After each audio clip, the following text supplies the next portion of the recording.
Hello everyone and a very very good morning to all of you. सभी को visible Audible हूँ मैं? एक बार सभी लोग कमेंट करके बता देंगे कि हाँ जी मैम आप विजिबल भी हो और ऑडिबल भी हो। यस, चलिए ग्रेट।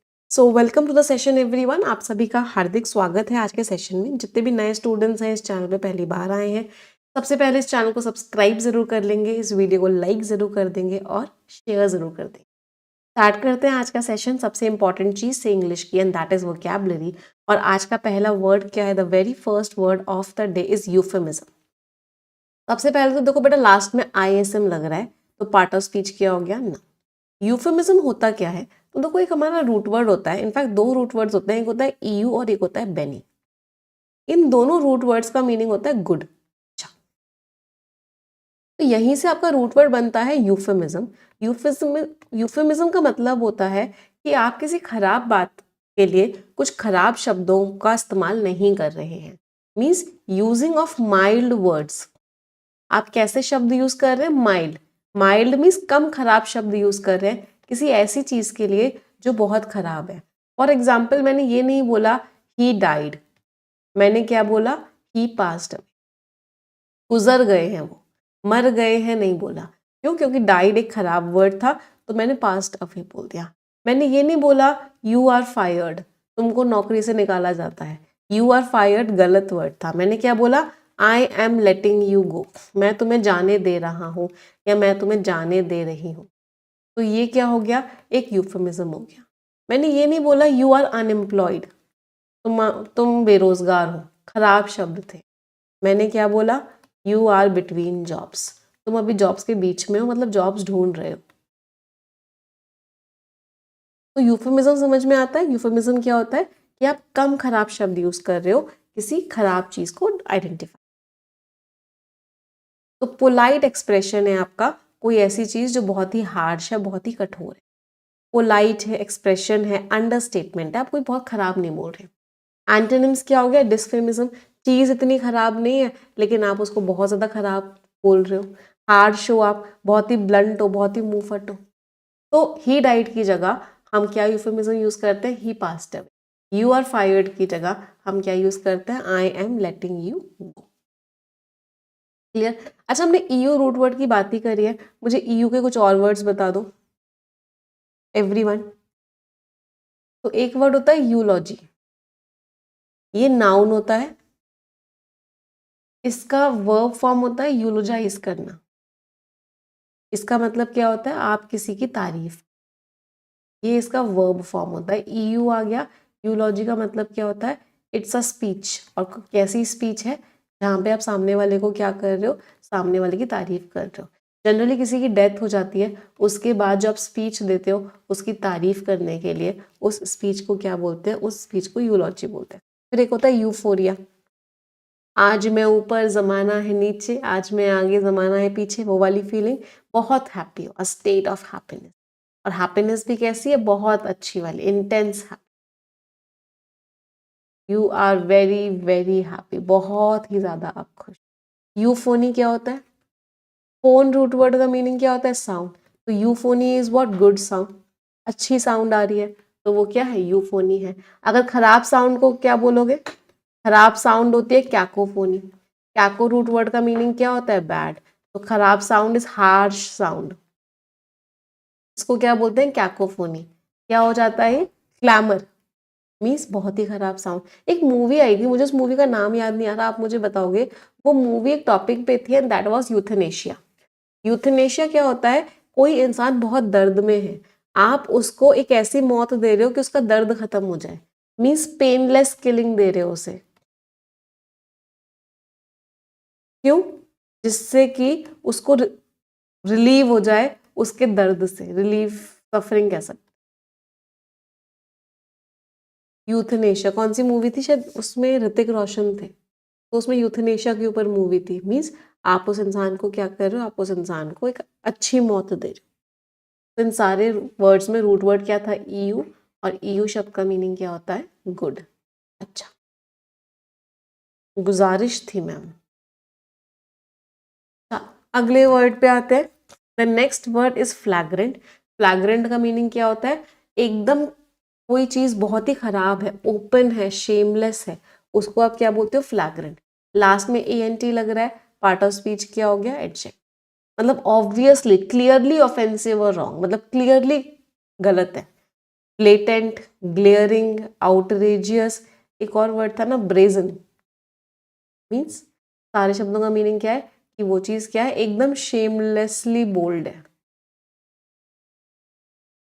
एक इनका मीनिंग, ब्लेटेंट का मीनिंग क्लियर भी होता है। कोई चीज अगर एकदम क्लियर है उसको भी क्या बोलते हैं? वो चीज कैसी है? ब्लेटेंट। एंटोनिम्स माइनर, हल्का सा है, स्लाइट है, छुपा छुपा के करो। हिडन के सिनोनिम्स बताना, कल की क्लास में भी करे थे। हिडन है मतलब कंसील्ड है, वेल्ड है, और क्या था? Crowded, cloaked, camouflage. कैमोफ्लेज क्या होता है? जब किसी चीज के अंदर आप अपने आप को इन्वायरमेंट जैसा बना लेते हो कि कोई आपको पहचान ना पाए, उसको बोलते हैं कैमोफ्लेज करना। फॉर एग्जाम्पल, जो पुलिस की ड्रेस होती है वो कैसी होती है? आर्मी की ड्रेस ब्राउन और ग्रीन होती है, जिससे कि अगर वो फॉरेस्ट में लड़ाई कर रहे होते हैं तो ग्रीन ड्रेस होती है, अगर हिली एरिया में लड़ाई कर रहे होते हैं तो ब्राउन होते हैं, जिससे कि दुश्मन को वो नोटिसेबल ना हो। तो प्लेयर ने फॉल किया, और जो कि बिल्कुल क्लियर क्लियर दिख रहा था, सबके सामने था वो फॉल, इतना ज्यादा खराब फॉल किया प्लेयर ने। चलो, खराब चीजों की बात ही कर रहे हैं, तो मुझे सभी लोग कम से कम 50 सिनोनिम्स बताएंगे कोई चीज खराब है उसके, हद से ज्यादा खराब। 50 बताने हैं, चलो। एबॉमिनेबल है, याद तभी होंगे ना जब बार बार रिवाइज करेंगे बेटा। एबहॉरेंट है, रिपग्नेंट है, रिप्रोचेबल है, रेप्रीहेंसिबल है, डिटेस्टेबल है, डिसगस्टिंग है, डेस्पिकेबल है, डेस्पिकेबल,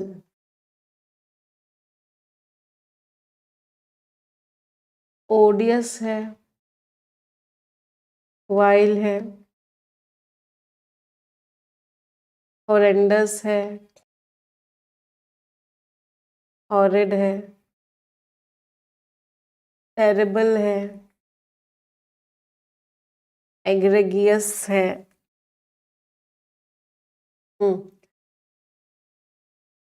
एबस्मल है, मतलब बहुत ही खराब स्टेट है। और कोई वर्ड किसी को याद आ रहा है? 50 करने हैं भाई।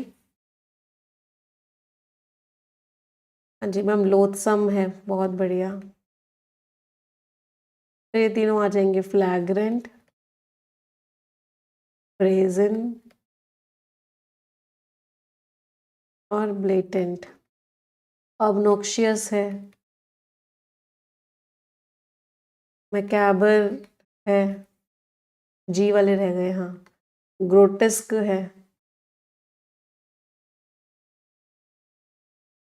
ग्रूसम है, हीनस है, राइट। सॉर्डेड है, बहुत ही ज्यादा खराब है, सॉर्डेड है। कितने हुए? 1 2 3 4 5 6 7 8 10। 1 2 3 4 5 6 7 8 9 10। 1 2 3 4 5, तो 25 हुए हैं। 25 और बता दो भाई। 25 मोर टू गो। कोई चीज बहुत ही खराब है, अपॉलिंग है, वेरी नाइस। और ऑफुल है, बहुत बढ़िया। इनिक्विशियस है, फोल है।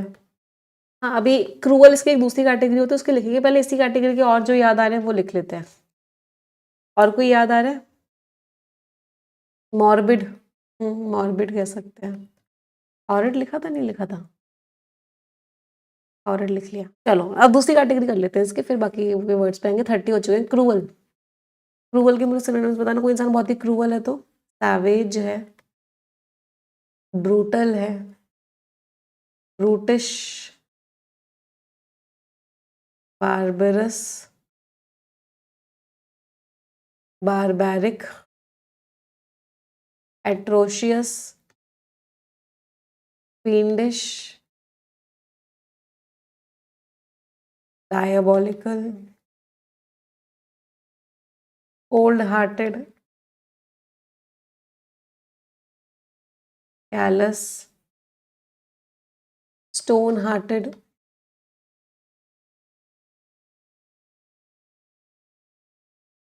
1 2 3 4 5 6 7 8 9 10. 8 more words to go. हाँ, inhumane, very nice. Ruthless, devilish, demonic, hellish, monstrous. 1 2 3 4 5 6 7 8. 2 more. 2 और बता दो, बार बार है तो लिख लिया बेटा। हाँ, 2 और।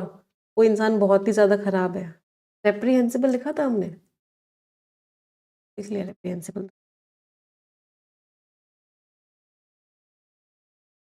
और कोई भी याद नहीं आ रहा? थोड़ा सा और सोचो, इस कैटेगरी में सोच लो। डेप्लोरेबल लिखा नहीं? Deplorable, very good. तो कोई चीज डिसअपॉइंटिंग है तो वो भी तो खराब ही है। कोई चीज अगर डिसअपॉइंटिंग है तो वो भी खराब है। तो हो गए। तो इन सारे शब्दों का मतलब क्या है कि वो चीज बहुत ही ज्यादा खराब है। मर्सीलेस रह गया, वेरी गुड, मर्सीलेस। सैटानिक भी रह गया, हार्श भी रह गया, मैम ग्रोस भी रह गया। बहुत बढ़िया, अब सारे वर्ड्स याद आ रहे हैं आपको। चलो, वेरी नाइस। तो ये सारे के सारे नेगेटिव टोन के वर्ड्स हैं और इन सबका पार्ट ऑफ स्पीच क्या है? ये सारे के सारे वर्ड्स आपके एडजेक्टिव। चलो अगले वर्ड पे आते हैं। The next word is decrepitude. सबसे पहले तो लास्ट में टी यू डी लग रहा है, पार्ट ऑफ स्पीच क्या हो गया? नाउन। डेक्रेपिट्यूड का मतलब क्या होता है? कमजोरी आ गई है। क्यों? क्योंकि आप बहुत एजेड हो चुके हो। तो वीकनेस फ्रॉम एज और निग्लेक्ट, जो कमजोरी आती है, वीकनेस, फ्रेल्टी, इन्फर्मिटी।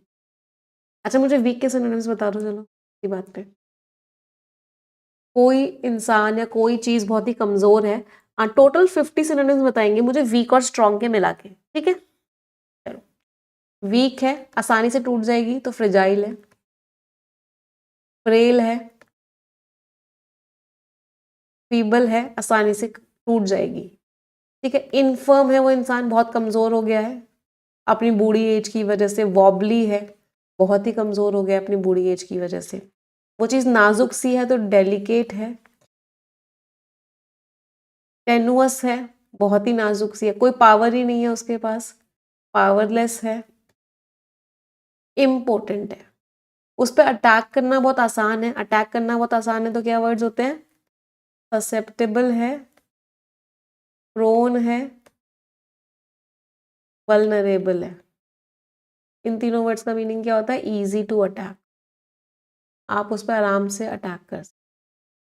फिर वो चीज थकान की वजह से बहुत कमजोर हो गई है, थकान की वजह से बहुत कमजोर हो गई है तो एनर्वेटेड है, फैटीग्ड है, टायर्ड है, वोन आउट है, वियरी है। इन सारे शब्दों का मतलब क्या होता है? थकान की वजह से वो चीज बहुत ही ज्यादा कमजोर हो चुकी, ठीक है? अगला, वो चीज को कमजोर बना दिया गया है। कमजोर बना दिया गया है तो क्रिपल कर दिया गया है उसे, डिबिलिटेट कर दिया गया है, वो चीज डेक्रेपिट है। इसका मतलब क्या है? उस चीज को कमजोर बना दिया गया है। वो इंसान बहुत ज्यादा डरपोक है, डरपोक वाली कैटेगरी कर लेते हैं। मीक है, टिमिड है, टिमोरस है, पुसिलैनिमस है। मैं अपने आप को साइड कर लेती हूँ, जस्ट वन। चिकन हार्टेड है,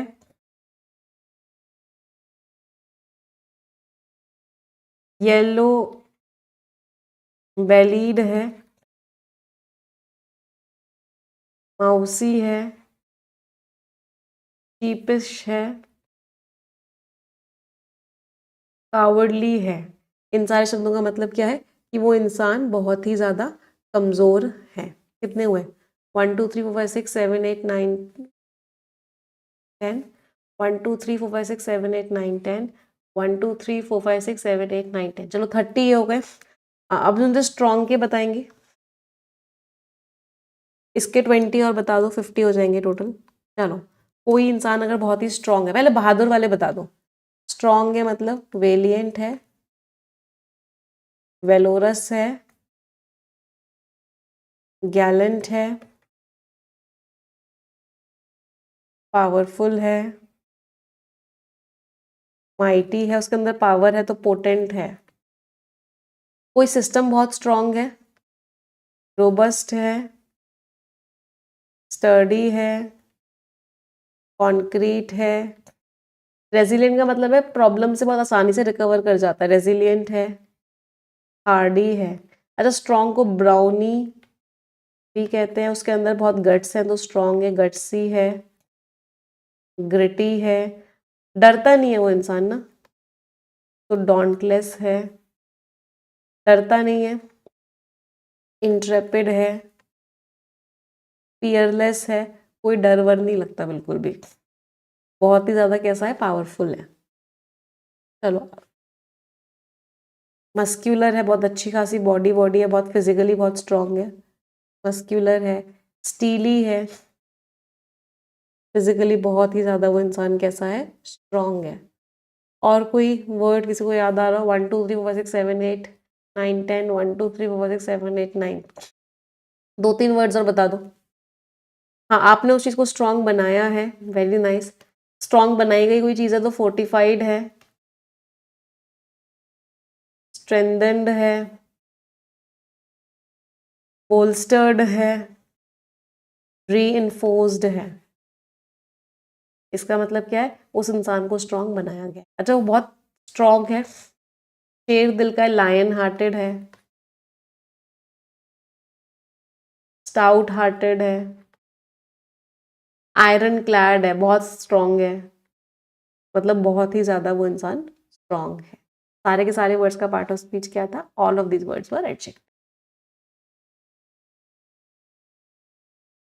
कोई दिक्कत किसी को?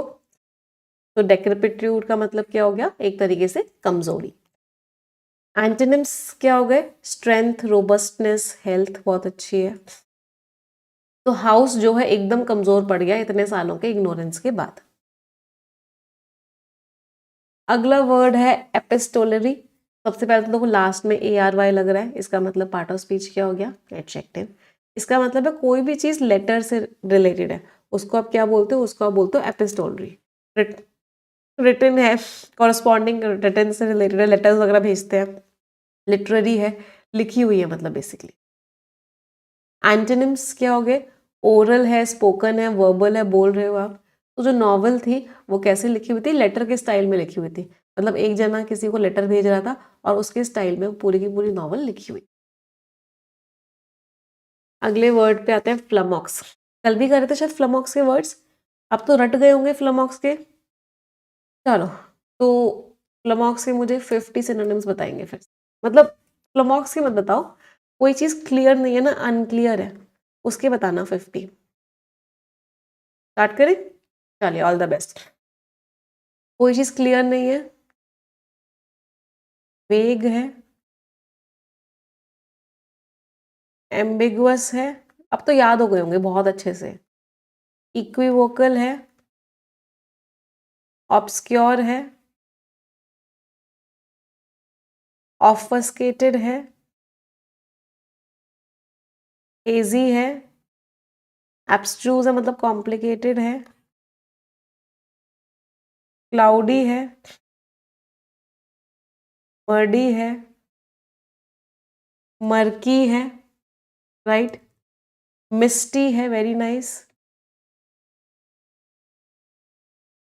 ब्लरी लिख दिया? नहीं, ब्लरी है, फ्रॉस्टी है, फजी है,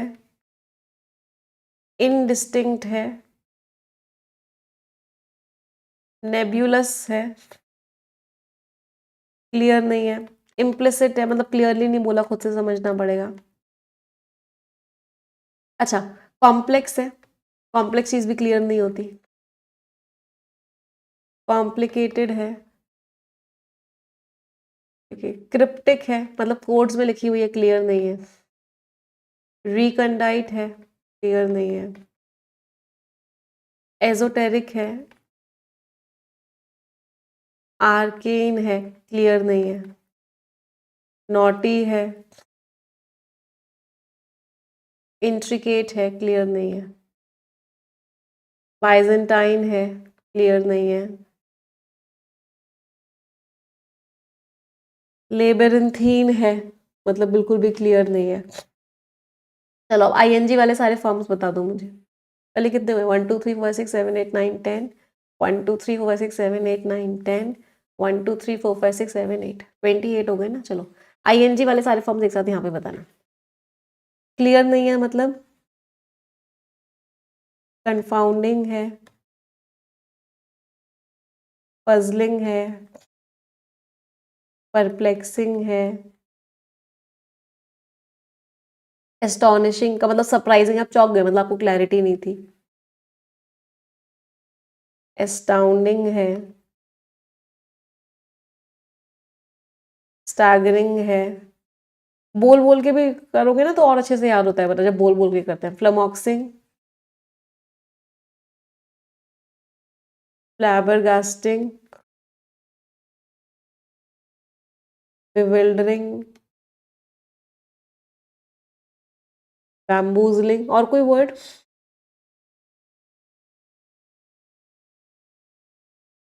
गॉबस्मैकिंग, muddling, befuddling, baffling, means clear नहीं है। 30 हो गए, 3 4 5 6 7 8 9 10, 40 हो गए, 42 कंफ्यूजिंग रह गया। कंफ्यूजिंग, चलो माइंड बॉगलिंग कह सकते हैं। चलो अब अगली कैटेगरी वाली वो बता दो। वो जिस छुपी हुई है इसीलिए क्लियर नहीं है। अभी छुपी हुई वाले के तो क्लियर किए ही थे, वर्ड्स किए ही थे। वेल्ड है, कंसील्ड है, श्राउडेड, क्लोक्ड,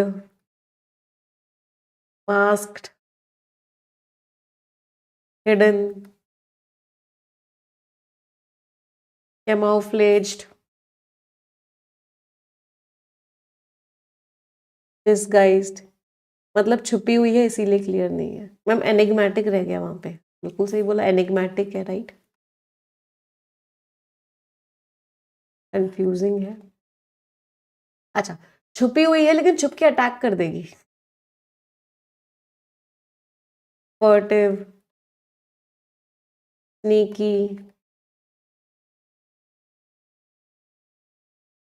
स्टेल्थी, छुप छुप के काम हो रहा है, क्लैंडस्टाइन वे में काम हो रहा है। हाँ मैं अपने आप को साइड कर लेती हूँ फिर। सरप्टिशियस वे में काम हो रहा है। मैम छुपी हुई को लेटेंट भी बोलते हैं, राइट। कोई चीज़ लेटेंट है, छुपी हुई है। वेरी गुड, ज़्यादा ही करवा दिया आप लोगों ने। तो इन सब का मतलब क्या था? छुपी हुई है, हिडन है, क्लियर नहीं है, कंफ्यूजिंग है।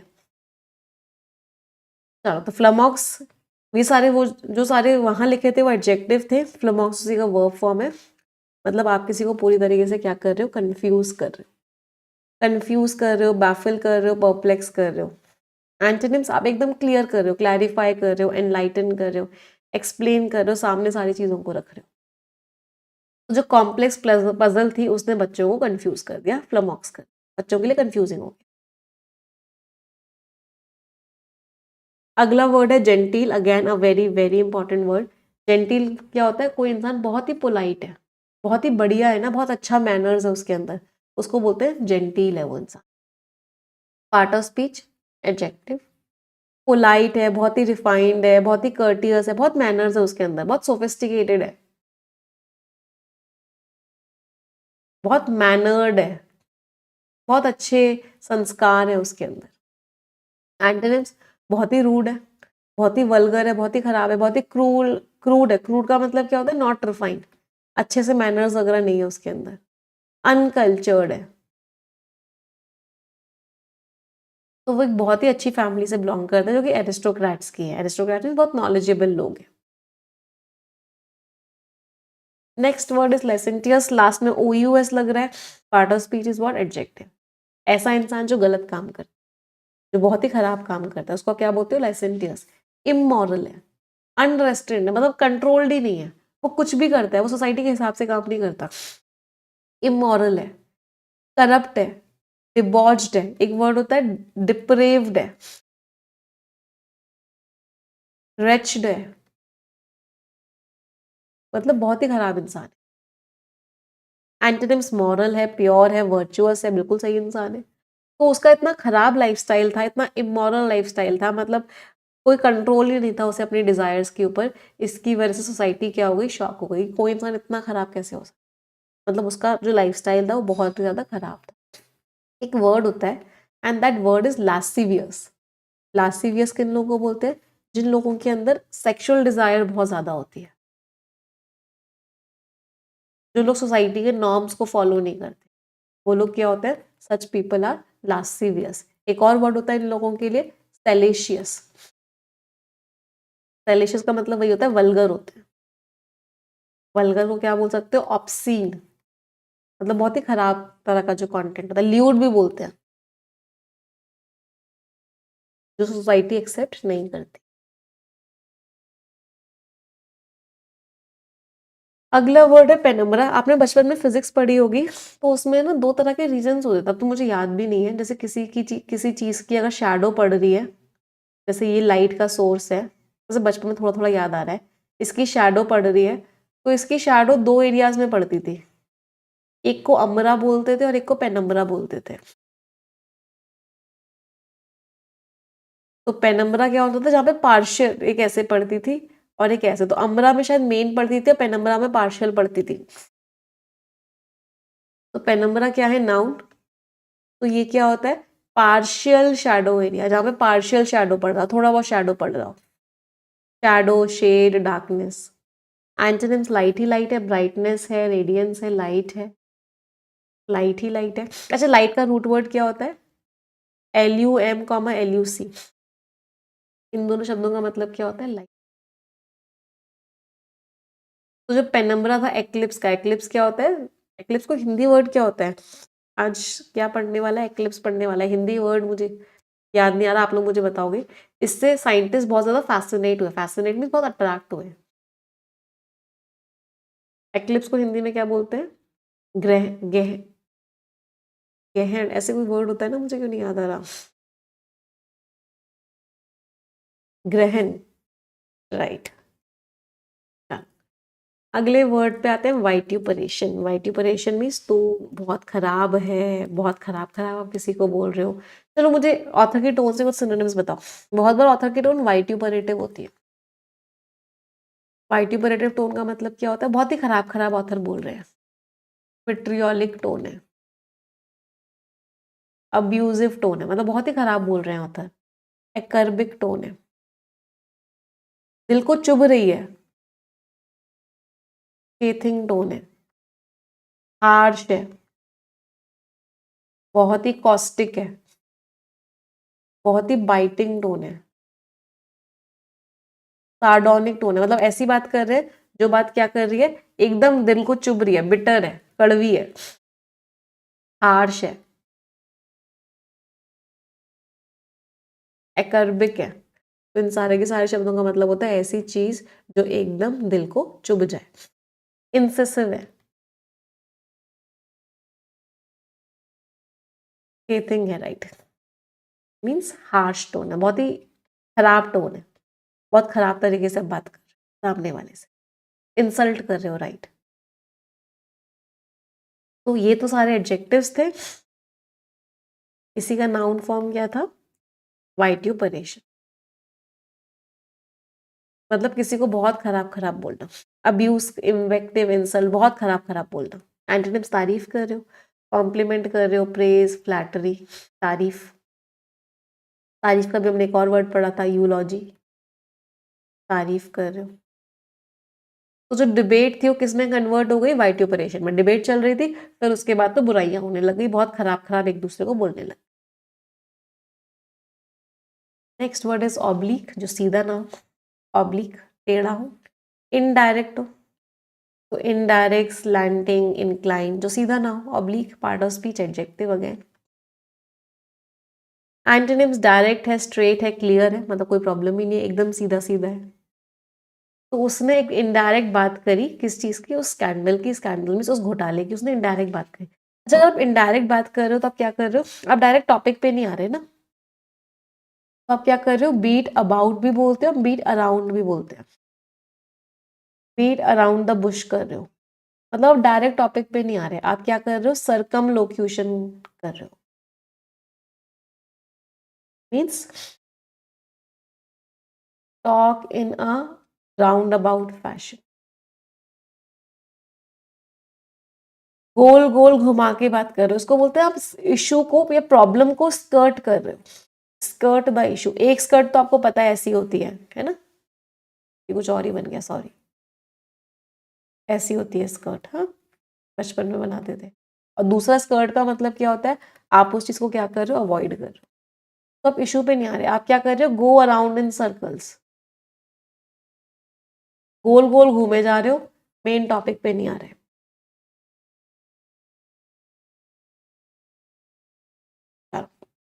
वन वर्ड सब्स्टिट्यूट्स पे आ जाते हैं।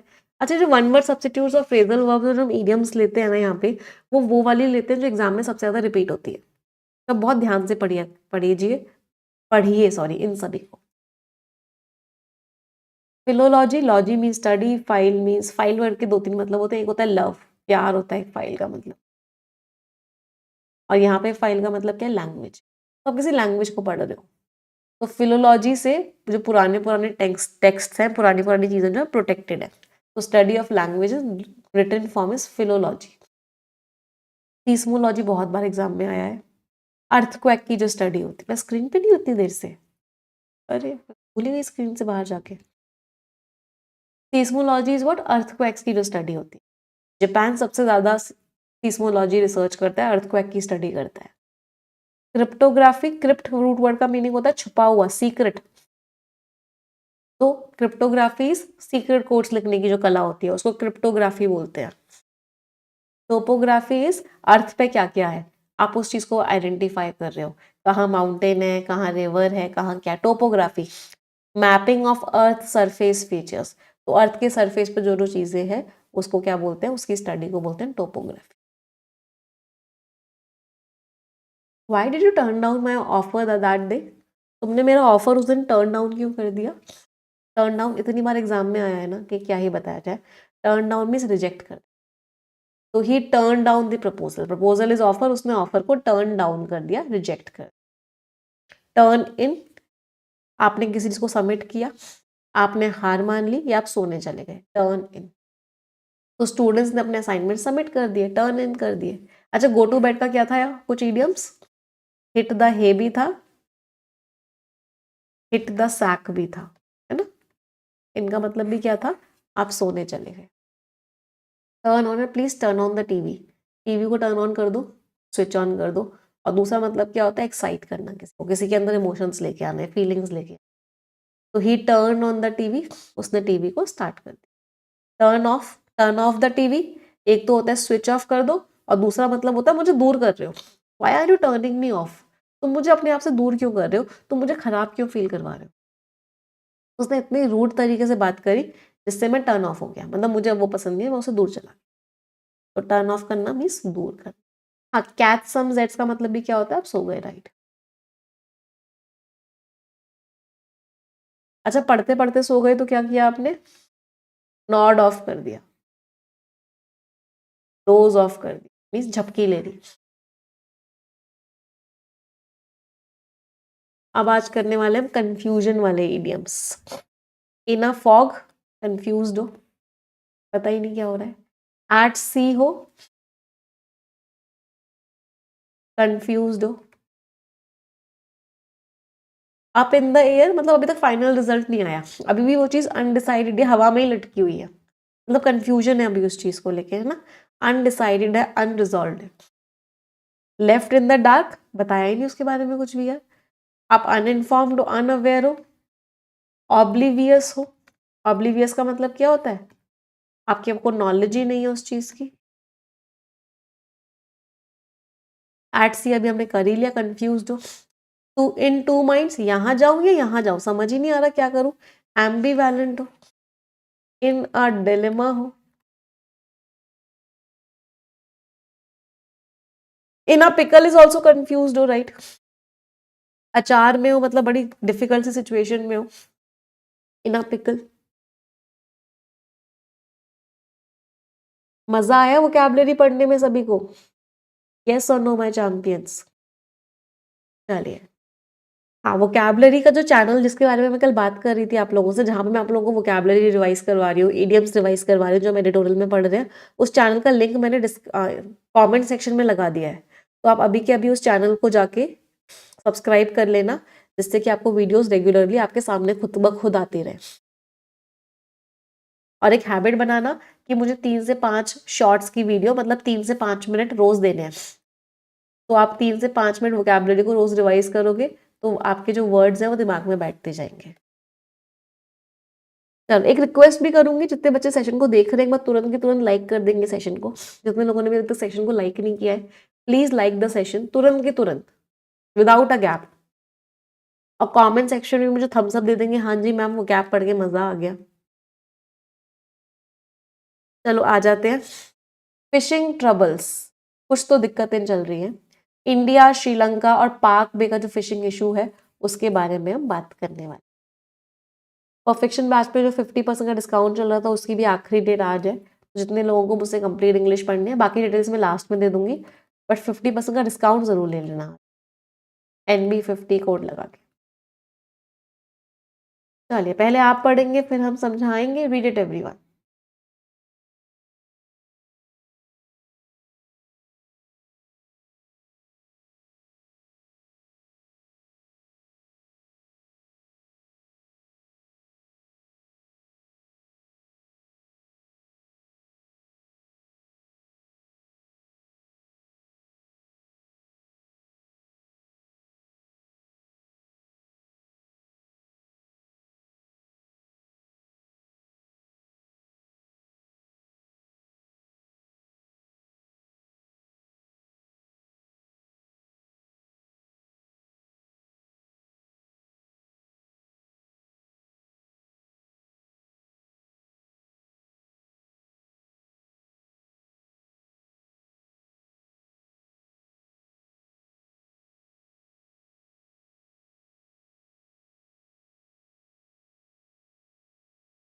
चलिए देखते हैं ऑथर क्या कह रहे हैं। द अरेस्ट ऑफ, जो अरेस्ट कर लिया गया है 14 तमिलनाडु के फिशरमैन को, किसने अरेस्ट किया है? By the Sri Lankan navy, Sri Lanka की नेवी ने, ऑन नवंबर 9 नवंबर 2025 को।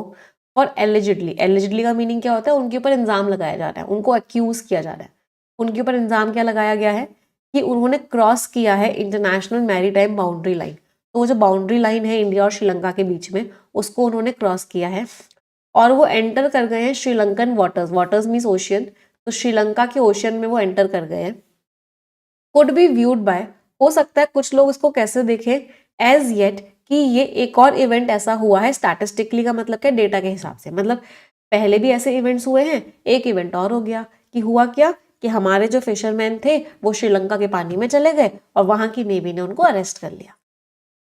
हाउएवर, लेकिन ये जो इंसिडेंट हुआ है फॉर्म्स पार्ट ऑफ द, ये एक हिस्सा है ऑफ द पेनफुल, दर्द भरी लेगेसी, मीन्स जो चीजें चलती आ रही है पिछली हिस्ट्री में, हिस्ट्री से, तो बहुत ही पेनफुल दर्द भरी विरासत है, मतलब दर्द भरी चीजें जो लगातार होती आ रही हैं, ऑफ द पाक बे डिस्प्यूट, डिस्प्यूट मीन्स लड़ाई, तो पाक बे को लेके जो लड़ाई है, विच इंडिया एंड श्रीलंका, जिस चीज को इंडिया और Sri Lanka have still not been able to resolve, उसको अभी तक रिजॉल्व ही नहीं कर पा रहे हैं, उस टॉपिक को लेके अभी तक लड़ाई चल रही है और वो टॉपिक रिजॉल्व ही नहीं हो रहा है, वो लड़ाई खत्म ही नहीं हो रही है, डिस्पाइट, हालांकि, इसके बावजूद कि जो लाइवलीहुड है, जो रोजी रोटी है, जो जीने की रोजी रोटी है फिशिंग कम्युनिटीज की, और ईदर साइड दोनों तरफ वो क्या है, स्टेक पे है, रिस्क पे है।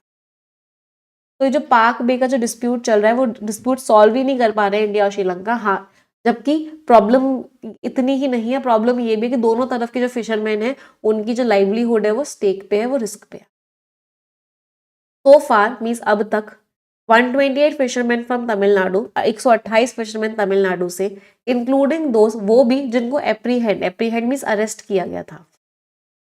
कब अरेस्ट किया गया था? 2024 में। और उनकी जो बोट्स हैं अभी तक वो श्रीलंकन कस्टडी में है, श्रीलंका के पास है।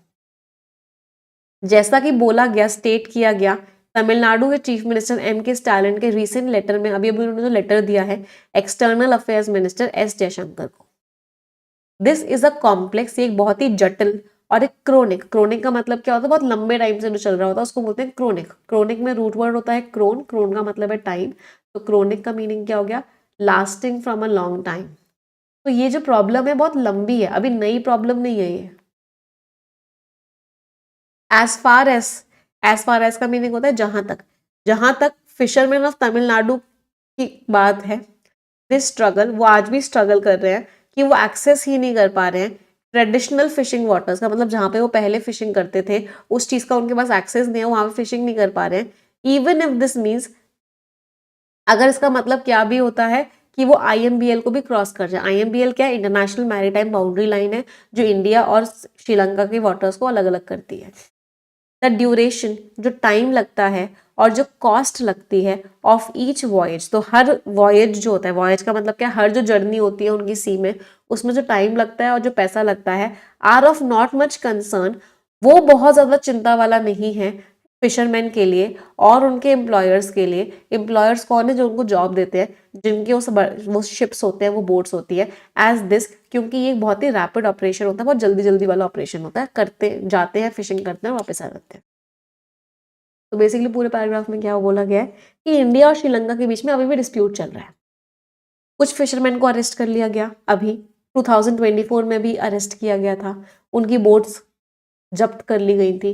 तो ये सारी चीज़ें चल रही हैं, फिशरमैन को बहुत प्रॉब्लम हो रही है और दोनों तरफ के फिशरमैन रिस्क पे हैं, तो प्रॉब्लम्स हैं। ऑथर ने इस पूरे पैराग्राफ में हमको प्रॉब्लम्स के बारे में बताया है। कोई दिक्कत? चलो अगला पैराग्राफ पढ़ेंगे सभी लोग।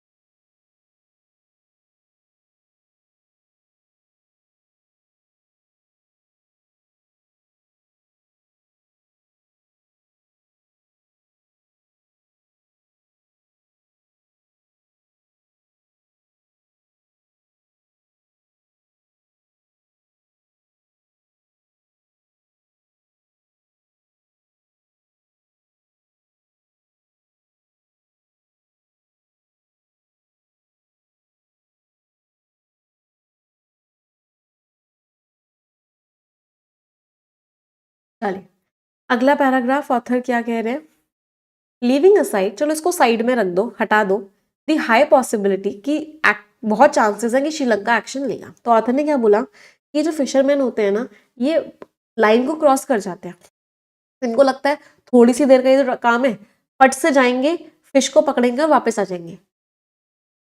तो होता क्या है, इनको पता तो होता है कि अगर श्रीलंका ने पकड़ लिया तो बहुत हाई पॉसिबिलिटी है कि हमारे खिलाफ एक्शन होगा, लेकिन जो स्विफ्टनेस होती है, स्विफ्टनेस मीन्स फास्टनेस, जितनी जल्दी जल्दी वो हर वॉयज को करते हैं कि फट से जाएंगे और फट से फिश पकड़ के ले आएंगे, इज वॉट ड्राइव्स, और यही चीज है जो फिशरमैन को ड्राइव करती है। अरे ये लोग नहीं पकड़ पाएंगे हमें, हम तुरंत जाएंगे और तुरंत आ जाएंगे, और इसको नाम क्या दे दिया जाता है, ट्रेडिशन का। ये तो हमारा ट्रेडिशन है, तो हम इतने टाइम से करके आ रहे हैं। तो इसमें क्या क्या इन्वॉल्व होता है, ये लोग क्या करते हैं, बॉटम ट्रॉलिंग करते हैं। बॉटम ट्रॉलिंग का मतलब क्या होता है, समुद्र के बहुत नीचे से भी फिश को निकाल देते हैं, जिससे क्या होता है, डैमेज होते हैं कोरल बेड्स।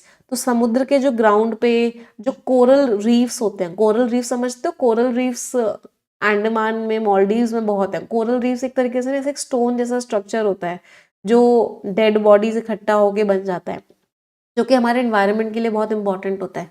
तो कोरल बेड्स डैमेज हो जाते हैं। श्रिम्प हैबिटेट्स, तो जो श्रिम्प होते हैं जहाँ वो रहते हैं, shrimp is also see animal, उनका घर डिस्ट्रॉय हो जाता है और ये फिश का स्टॉक भी डिप्लीट कर देता है, खत्म कर देता है, इतनी ज्यादा ये लोग फिशिंग कर लेते हैं। जो फिशरमैन है नॉर्दर्न प्रोविंस के, who have still to overcome, अभी उनको बाहर आना है। किस चीज से बाहर आना है? द ट्रॉमा, जो दर्द था सिविल वॉर का।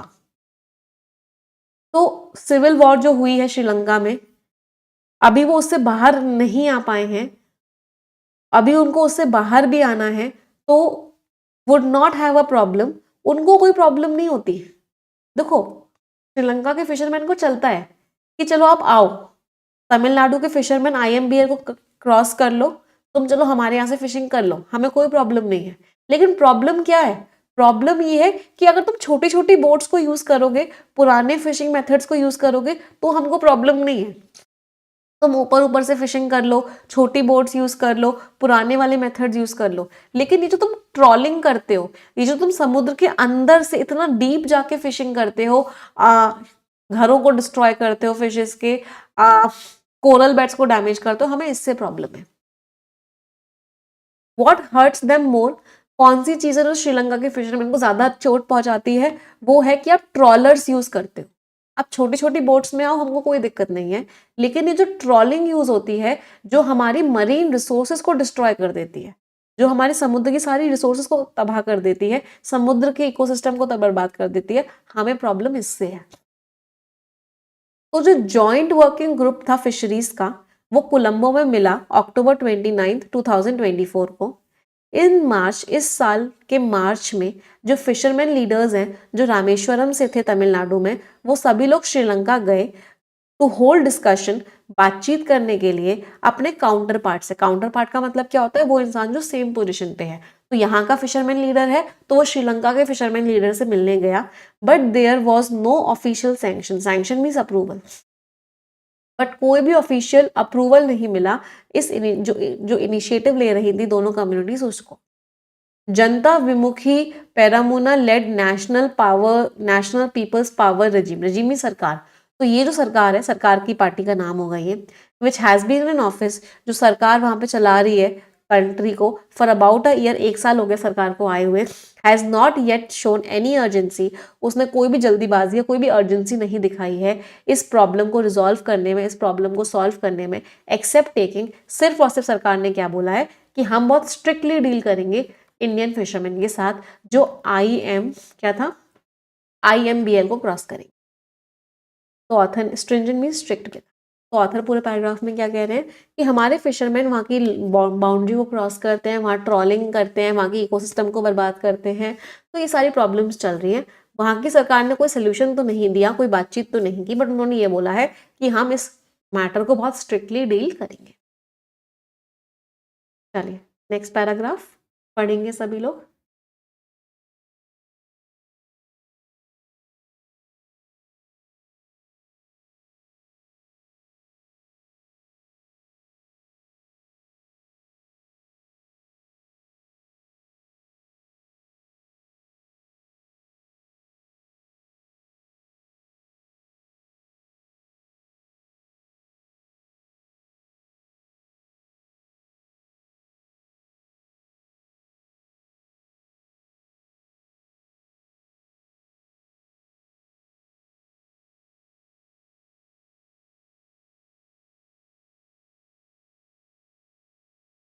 चलिए अगला पैराग्राफ कह रहा है, मैम इसका पीडीएफ मिलेगा, एनोटेशन वाला बिल्कुल मिलेगा बेटा, टेलीग्राम चैनल पे मिलेगा, English with Nimisha Bansal Telegram channel, उसको ज्वाइन कर लो, वहां मिल जाएगा, don't worry. Experts have suggested, experts ने सजेस्ट किया है अ नंबर ऑफ मेजर्स, बहुत सारे कदम उन्होंने बोले हैं टू रिजॉल्व, कि आप इस इशू को ठीक करो। Apart from learning from the experience of the, हम सीख भी सकते हैं जो ईयू बाल्टिक कंट्रीज हैं, जो वहाँ यूरोपियन यूनियन वाली जो कंट्रीज हैं, उनसे भी हम सीख सकते हैं। एंड इक्विटेबल कोटा, तो बराबरी का दोनों को हक दो, जिससे कि जो लिविंग रिसोर्सेज हैं, जो हमारे समुद्र के जानवर हैं, उनको हम कंजर्व कर सकें, प्रोटेक्ट कर सकें। तो इंडिया और श्रीलंका सेटअप कर सकता है। सेटअप का मतलब क्या है? स्टैब्लिश कर सकता है। रिसर्च स्टेशन हम बना सकते हैं पार्क बे एरिया में एक्सपेरिमेंट्स के लिए, जिससे कि हम लिविंग रिसोर्सेज को इंक्रीज कर सकें, नंबर ऑफ फिशेस इंक्रीज कर सकें और हम सेफगार्ड कर सकें, बचा सकें अपने समुद्र के एनवायरनमेंट को। तो बूस्ट, बूस्ट मीन्स इंक्रीज। अगर हमें कॉन्फिडेंस बढ़ाना है अपने फिशरमैन का, sorry northern province means Sri Lanka के फिशरमैन का अगर हमें कॉन्फिडेंस बढ़ाना है, तो न्यू दिल्ली मतलब इंडिया को should go the extra mile. Extra mile जाने का मतलब क्या, एक्स्ट्रा एफर्ट्स लगाने पड़ेंगे, एक्स्ट्रा कोशिश करनी पड़ेगी, हमें लॉन्च करना पड़ेगा a liberal assistance scheme. Liberal assistance scheme का मतलब क्या है, हमें हेल्प करनी पड़ेगी जिससे कि जो हमारे फिशरमैन हैं वो बॉटम ट्रॉलिंग ना करें, to move out of bottom trawling, कि वो बॉटम ट्रॉलिंग ना करें, and take to deep sea fishing, वो डीप सी में जाके फिशिंग कर लें। लेकिन ट्रॉलिंग से सबसे ज्यादा नुकसान पहुंचता है समुद्र के एनवायरनमेंट को, तो सरकार को मदद करनी पड़ेगी अपार्ट फ्रॉम, और साथ ही साथ सरकार को एक बैन भी लगाना पड़ेगा इस खतरनाक प्रैक्टिस पे, बॉटम ट्रॉलिंग की प्रैक्टिस पे। इवेंचुअली का मतलब क्या है, फाइनली। तो ऑथर ने क्या बोला कि भाई सबसे पहले तो इंडिया और श्रीलंका को बाकी कंट्री से सीखना चाहिए, इनको एक रिसर्च स्टेशन बनाना चाहिए जिससे कि हम समुद्र के जानवरों को बढ़ा सके, उनको प्रोटेक्ट कर सके, और फिर इंडिया को एक्स्ट्रा एफर्ट्स करने चाहिए जिससे कि हमारे जो फिशरमैन हैं वो बॉटम ट्रॉलिंग ना करें। पैसेज समझ आया सभी को? चलो क्वेश्चंस क्विज फॉर्मेट में करेंगे। All the best everyone.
चलिए लेट्स डिस्कस द क्वेश्चंस, देखते हैं क्या क्या स्कोर्स हुए सभी के।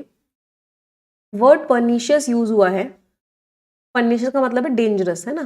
सेम कॉन्टेक्चुअल सेंस में कौन सा? जो डेंजरस इन्फ्लुएंस है पोल्यूशन का, इसने धीरे धीरे कोरल रीफ्स को डिस्ट्रॉय कर दिया है, बिल्कुल सही है। जो परनीशियस ह्यूमर है शो का, डेंजरस ह्यूमर था, इसकी वजह से ऑडियंस बहुत एक्साइटेड रही, डेंजरस ह्यूमर नहीं। कमिटी को बहुत ही खतरनाक रूमर्स मिली, किसको लेके? ट्रीटी को लेके, कि ये जो ट्रीटी है ये हार्मलेस एंटरटेनमेंट है। हार्मलेस एंटरटेनमेंट है तो डेंजरस रूमर्स कैसे हो गई? तो सिर्फ और सिर्फ फर्स्ट ही सही था, ओनली फर्स्ट, कि जो डेंजरस इंपैक्ट हो रहा है पोल्यूशन का, इससे समुद्र के कोरल रीफ्स डिस्ट्रॉय हो रहे हैं।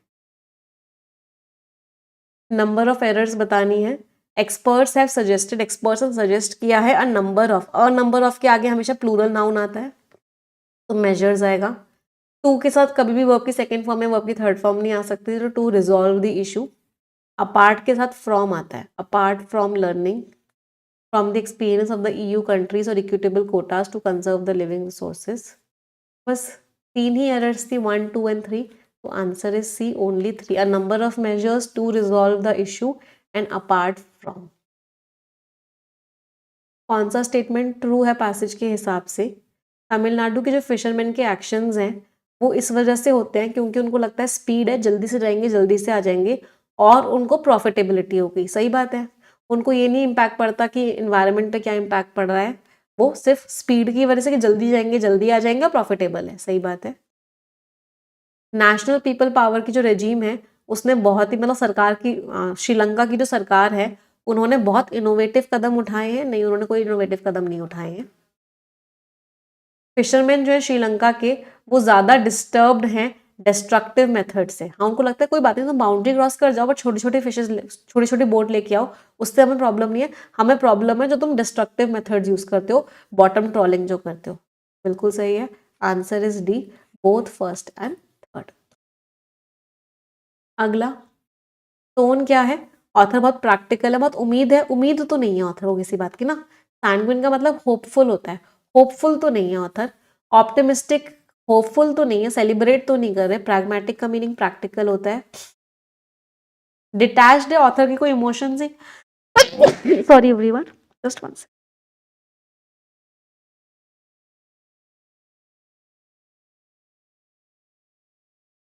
डिटैच्ड है, स्टैटिस्टिकल है, सिर्फ डेटा दिया है नहीं, हाँ एनालाइज भी किया और ऑथर चिंतित भी है। बिल्कुल सही बात है, आंसर इज। आखिरी, go the extra mile use हुआ है। कौन सा है जो सबसे अच्छा मीनिंग बता रहा है गो द एक्स्ट्रा माइल को?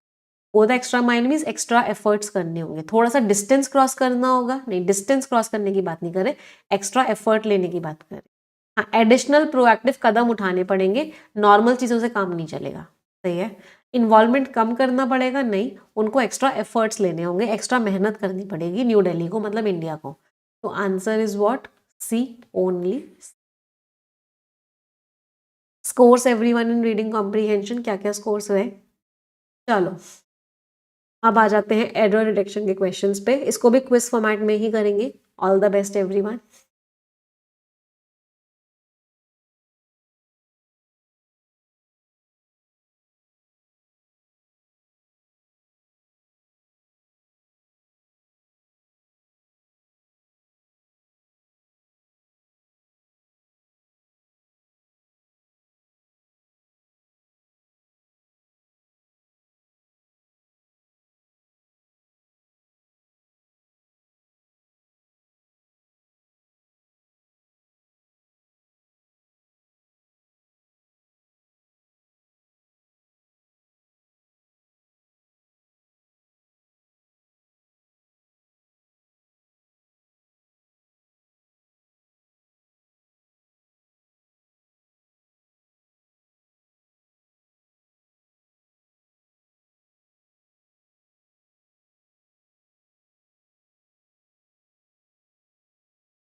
चलिए, let's discuss them. The book, book non living thing है, तो जो मैंने खरीदी थी, which I borrowed, was full of interesting stories. B part में एरर है। He is one of those players who works, जब भी वन ऑफ लिखा हो उसके आगे कोई रिलेटिव प्रोनाउन आ जाए तो जो वर्ब होती है वो प्लूरल आती है। 120 रूल्स ऑफ ग्रामर। तो who work hard every single day, one of those या वन ऑफ द, उसके आगे हु, विच या दैट कुछ भी आएगा तो वर्ब जो है इसके हिसाब से आएगी, जो कि हमेशा प्लूरल होता है। This is the same shop from where we bought the gift last year, कोई प्रॉब्लम नहीं है, बिल्कुल सही है, answer is E, no error. जहां से, फ्रॉम वेयर मीन्स जहां से हमने गिफ्ट खरीदे थे। The person whom I think will win the competition, अच्छा ही विल विन द कॉम्पिटिशन है ना, तो इसका मतलब क्या है? सब्जेक्टिव केस, सब्जेक्टिव केस का मतलब क्या आएगा? Who. The person who I think will win the competition is extremely talented. 120 rules of grammar again एक बार देख लेना जितने बच्चों ने देखे हैं। The students are taught moral values by their teachers regularly, कोई एरर नहीं है, बच्चों को मॉरल वैल्यूज सिखाई जाती है उनके टीचर्स के द्वारा, no error. Force everyone in error direction, चलिए let us skim the passage now. सभी को पता है दिल्ली के ब्लास्ट के बारे में, बहुत ही दुखद दुखद घटना हुई, बहुत ही हीनस, हीनस का मतलब घिनौना काम किया जिसने भी किया। तो let's scheme this article, act of evil on the Delhi blast. उससे पहले रिक्वेस्ट करूंगी जितने लोगों ने सेशन को अभी तक लाइक नहीं किया है, 4000 से ज्यादा बच्चे क्लास में हैं आज, बट लाइक अभी तक सबने नहीं किया है, तो प्लीज लाइक द सेशन। चलो स्किमिंग करके मुझे मेन आइडिया बताएंगे। Everyone please scheme the passage, ऊपर ऊपर से पढ़ना है सिर्फ, है ना, और मेन आइडिया बताओ।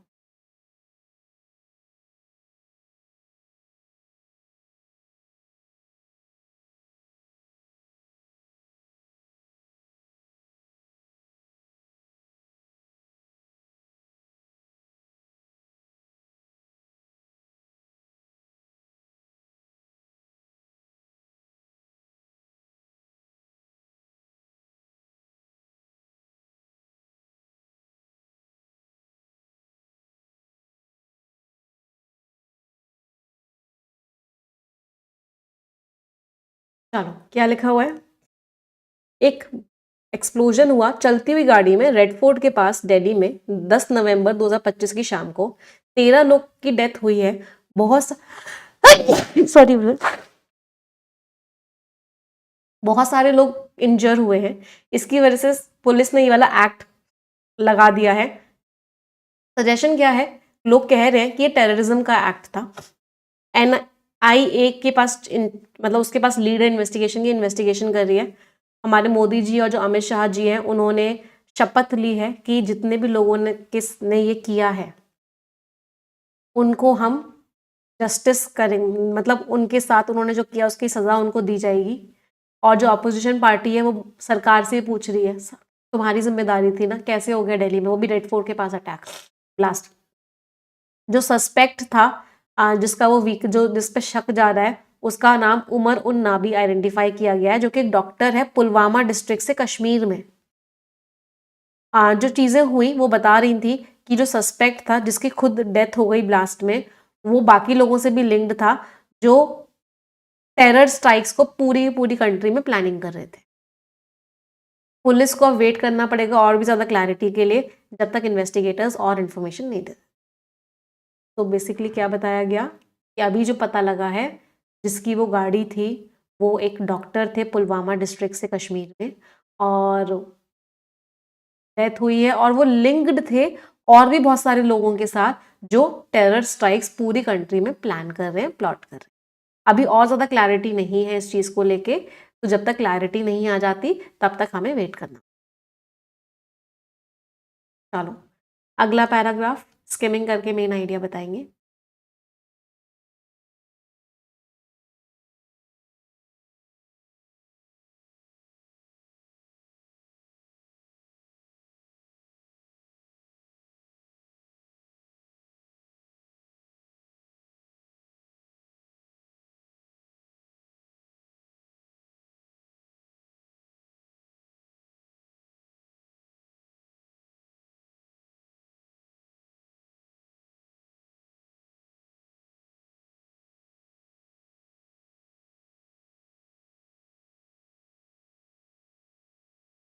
अगला पैराग्राफ मेन आइडिया क्या कह रहा है, इस पॉइंट पे ना कोई गैस वर्क मत करो, कोई बड़े बड़े भाषणों को अवॉइड करो, और सरकार को हर संभव कोशिश करनी चाहिए, कोई भी कोशिश बचनी नहीं चाहिए।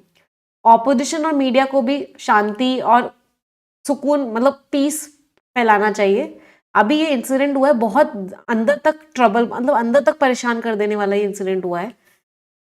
आप ये इंडिया में एक प्रॉब्लम क्या रही है कि वायलेंस होता ही है, इतने लंबे टाइम से ये सब अटैक्स हो रहे हैं, वायलेंस हो रहा है, इनोसेंट सिविलियंस को टारगेट करते हैं ये लोग, और ये इंडिया की एक बहुत बड़ी प्रॉब्लम बन चुकी है। लेकिन अभी तक क्या हो रहा था कि जो टेररिज्म हो रहे थे ये कॉन्फ्लिक्ट जोन्स में हो रहे थे, जहां पे लड़ाइयां होती हैं उन वाले जोन्स में हो रहे थे। लेकिन इस बार ये न्यू दिल्ली में हुआ, नेशनल कैपिटल में हुआ। ये बात एकदम चौंका देने वाली है। टेररिज्म से लड़ना एक टॉपिक रहा है डिबेट्स का इंडिया में और पूरी दुनिया में। इंडियन कॉन्टेक्स्ट में जो आइडिया है कि जब एक सॉफ्ट स्टेट होता है वो टेररिज्म को अलाउ करता है, ये आइडिया पॉपुलराइज किया है भारतीय जनता पार्टी ने, जिसको जो पावर में रही है। सेंटर ने लॉज को चेंज किया है जिससे कि इन्वेस्टिगेटर्स को और पावर मिल जाए, जिससे कि कोई भी इंसान बच ना पाए, जिसने गलत किया है वो बच ना पाए। हार्ड लॉज लगाए गए हैं। सरकार ने क्या बोला कि जब सॉफ्ट स्टेट होते हैं तो टेररिज्म ज्यादा होता है, इसलिए लॉज को थोड़ा सा स्ट्रिक्ट किया गया है, थोड़ा सा हार्ड किया गया है। बहुत सारे सिक्योरिटी मेजर्स भी लगाए जा रहे हैं सबके द्वारा, जिससे कि जिस इंसान ने ये चीज करी है, जो इंसान ये सब चीजें में इन्वॉल्व होते हैं, वो बख्शे ना जाए। तो ऑथर ने वही बोला कि इंडिया में ये चीज बहुत टाइम से होती जा रही है कि इनोसेंट सिविलियंस को टारगेट करते हैं। अभी पहलगाम अटैक हुआ था, सिविलियंस को टारगेट किया गया था। बट अभी तक क्या होता था, ये सब चीजें ऐसी जगह होती थी जहाँ कॉन्फ्लिक्ट जोन था। लेकिन इस बार न्यू दिल्ली में हुआ, रेड फोर्ट के पास हुआ, तो ये चीज मतलब इतनी ताकत बढ़ गई है या इतना ज्यादा पावर बढ़ गई, क्या हुआ है? मतलब ये चीज ना बहुत ज्यादा चिंताजनक है और एकदम दिल को दहला देने वाली है। अगला पैराग्राफ स्किमिंग करके मेन आइडिया बताएंगे।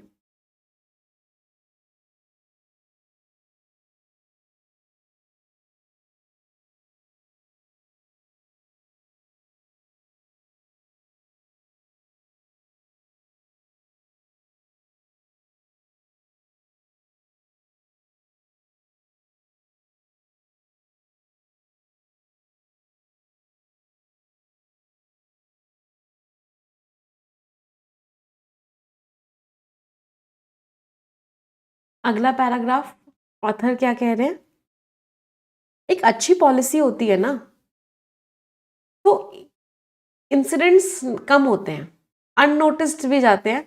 लेकिन अगर एक सिंगल भी प्रॉब्लम आ जाती है, कहीं पे भी कोई कमी छोड़ दी, तो एक ऐसा इवेंट हो जाता है, पब्लिक आउटक्राई, पब्लिक एकदम गुस्से में आ जाती है। ऐसा हो सकता है, ये बात भी मतलब नोटेबल है, मतलब नोट करने वाली है कि एक और बहुत बड़ा षड्यंत्र चल रहा था केमिकल टेरर स्ट्राइक का, और उसको रोक दिया गया। बहुत सारे लोगों को अरेस्ट किया गया बहुत सारी स्टेट्स में। तो ये बात सामने नहीं आई, बट ये बात अब सामने आई है कि एक टेरर स्ट्राइक चल रही थी, केमिकल टेरर स्ट्राइक का षड्यंत्र चल रहा था, उसको रोक दिया गया। बहुत खतरनाक कॉन्स्पिरेसी चल रही थी, बहुत खतरनाक षड्यंत्र चल रहा था, बहुत सारे लोगों को अरेस्ट किया गया, बहुत सारे हथियारों को जब्त किया गया, बहुत सारे एक्सप्लोजिव्स को जब्त किया गया, बहुत सारे और बाकी सामान को भी जब्त किया गया। वो इंसिडेंट रोक दिया गया। दैट सेड, इस बात को कह के ये बात बिल्कुल सही है कि पुलिसिंग, नजर रखना, एक इकलौता कंपोनेंट है किसी भी सिक्योरिटी अप्रोच का। एक तुरंत की तुरंत और एक पारदर्शिता के साथ इन्वेस्टिगेशन होनी चाहिए, कदम उठाए जाने चाहिए सरकार के द्वारा, जिससे कि जो सिटीजन्स हैं वो सुकून में आए। टेररिस्ट का मतलब मकसद क्या होता है? टेररिस्ट का मकसद होता है कि कंफ्यूजन पैदा करो पूरी कंट्री में लॉ एंड ऑर्डर को खत्म करो। तो काउंटर टेररिज्म स्ट्रैटेजी क्या होनी चाहिए कि शांति फैलाएं हम कंट्री में, और कंट्री में लॉ एंड ऑर्डर को स्ट्रांग बनाएं। तो ऑथर ने वही बोला कि शांति नहीं भंग होनी चाहिए कंट्री की। अगर कंट्री की शांति भंग होती है तो यही मकसद था टेररिस्ट का, और वो अपने मकसद में पूरे हो जाएंगे, अपना मकसद पूरा प्राप्त कर लेंगे। तो शांति भंग नहीं होनी चाहिए कंट्री की, काम रहना चाहिए, शांति रहनी चाहिए, सोशल हार्मनी रहनी चाहिए, क्योंकि अगर वो भंग हुई तो इसका मतलब है टेररिस्ट का मकसद पूरा हो गया। चलो क्वेश्चंस।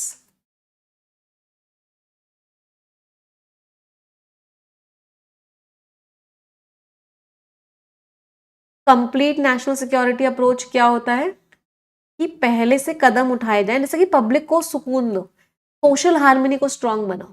सिर्फ पुलिसिंग ही नहीं, सोशल हार्मनी भी होनी चाहिए, शांति भी स्थापित होनी चाहिए। आखिरी क्वेश्चन, राइटर का चिंता क्या है? राइटर की चिंता क्या है? राइटर की चिंता है कि कहीं देश की शांति ना भंग हो जाए इस अटैक के बाद। तो किसी को भी कोई गैस वर्क नहीं करना चाहिए। किसी को भी बड़े बड़े भाषण नहीं देने चाहिए, भड़काने वाले भाषण नहीं देने चाहिए, शांति भंग नहीं होनी चाहिए कंट्री की। तो ऑथर की चिंता क्या है कि स्पेक्यूलेशन, गेसवर्क और ये जो स्पीचेस होंगी, इससे हो सकता है कि सोशल अनरेस्ट हो जाए, लोग डिवाइड हो जाए, लोग भड़क जाए, वो नहीं होना चाहिए कंट्री में ना, ये चिंता है ऑथर की। Answer is scores everyone in reading comprehension. चलिए प्रीवियस ईयर क्वेश्चन आंसर देंगे। आर्डुअस बहुत मेहनत वाला काम है। यूबिक्विशियस वो चीज सब जगह है। फर्टिव चुपके से। अल्ट्रुइस्टिक आपने अपने आप को डिवोट कर दिया है लोगों को। नोविस नया नया है। B C D E and A. चलो previous year idioms. Burn the midnight oil, रात में काम कर रहे हो। कट कॉर्नर्स, शॉर्टकट ले रहे हो। कॉल इट अ डे, आप काम करना बंद करते हैं। पीस ऑफ केक बहुत आसान है। अंडर द वेदर, तबीयत खराब है। D E C B and A. Scores everyone. 10 शब्द है, इनमें से 3 वर्ड्स का मीनिंग सभी लोग कमेंट्स में लिखेंगे। आप सभी की जिम्मेदारी है कि आप कम से कम 3 वर्ड्स का मीनिंग कमेंट्स में लिखेंगे ही लिखेंगे। इट इज अ रिस्पॉन्सिबिलिटी, हर कोई अपनी जिम्मेदारी पूरी करेगा। जो जो बच्चे अपनी जिम्मेदारी पूरी करेंगे उनमें से एक बच्चे को हम success no more an illusion book भी गिफ्ट करेंगे। उस बच्चे के घर वो बुक भिजवाई भी जाएगी। तो सब लोग को अपनी जिम्मेदारी पूरी करनी है ना। मेरी जिम्मेदारी है रोज एडिटोरियल पढ़ाने की, आपकी जिम्मेदारी है रोज कम से कम 3 वर्ड्स का मीनिंग कमेंट्स में। यस। जो बच्चे कंप्लीट इंग्लिश पढ़ना चाहते हैं मुझसे बेसिक टू एडवांस लेवल, वो आज के आज ही परफेक्शन बैच को ज्वाइन कर लेंगे। परफेक्शन बैच को आपको इंट्रोडक्टरी क्लास से देखना स्टार्ट करना है। जो बच्चों ने ज्वाइन कर लिया उनको भी बता देती हूँ। परफेक्शन 11.0 की आपको पहली क्लास से देखना स्टार्ट करना। लाइव क्लासेस आपकी मंडे टू फ्राइडे होती है। आज परफेक्शन में आज वेंसडे है, हालांकि वेंसडे की क्लास यूट्यूब पे होती है, बट आज की क्लास में परफेक्शन बैच में ही लूंगी क्योंकि मुझे कंप्लीट पेपर करवाना है। यूट्यूब वाले बच्चों के लिए मैं उसको अपलोड करवा दूंगी शाम को, डोंट वरी। कोड NB50 लग जाएगा। 50% का जो आपको डिस्काउंट मिल रहा है, बहुत ही कम प्राइस में आपको आज परफेक्शन बैच मिल रहा है। इसके बाद ये बैच नहीं मिलेगा क्योंकि आपको ये ऑफर खत्म हो जाएगा, फिर आपको कंप्लीट ये वाले प्राइस पे मिलेगा। तो मात्र 1400 रुपीज़ में आपको 12 महीने का परफेक्शन सारे बैचेस मिल जाएंगे। 24 मंथ्स का लेना है तो मात्र 1900 रुपये में मिल जाएगा। कोड आप NB50 लगाओगे, इस कोड को लिख लो। कहाँ से लोगे परफेक्शन बैच को, इसको स्कैन कर सकते हो या वीडियो के डिस्क्रिप्शन में एक लिंक दिया हुआ है, उस लिंक को भी फॉलो कर सकते हो। अच्छा एक चीज़ और, सभी को पता है ना, I am coming to Kerala. जितने ही बच्चे केरला वाले हैं, I am coming to Kerala on 14 November. Details आपको शेयर हो गई टेलीग्राम चैनल पे भी।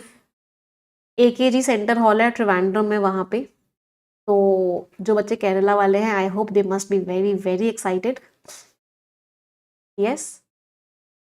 चलो कोड आपका NB50 लगेगा, आपको मैक्सिमम डिस्काउंट मिल जाएगा। सारे सब्जेक्ट्स पढ़ने तो यस ऑफिसर में प्रीमियम सब्सक्रिप्शन ले सकते हो। इसमें आपको सारे सब्जेक्ट्स मिलेंगे, सारे best of the best faculties के द्वारा। कोड हमेशा लगेगा और आपको मैक्सिमम डिस्काउंट मिल जाएगा। इसका PDF कहाँ मिलेगा? PDF आपको अच्छा यहाँ से आप स्कैन कर सकते हो कोड। रिन्यू करना है तो आप रिन्यू NB कोड लगा दोगे। रिन्यू उन बच्चों के लिए जो ऑलरेडी पहले ले चुके हैं बट पढ़ाई उन्होंने नहीं करी थी, दोबारा अपना रिन्यू करवाना चाहते हैं। रिन्यू का भी आखिरी डेट आज है। कोई डाउट कोई क्वेरी होगा आप हमें इस नंबर पे व्हाट्सएप करके पूछ लेना।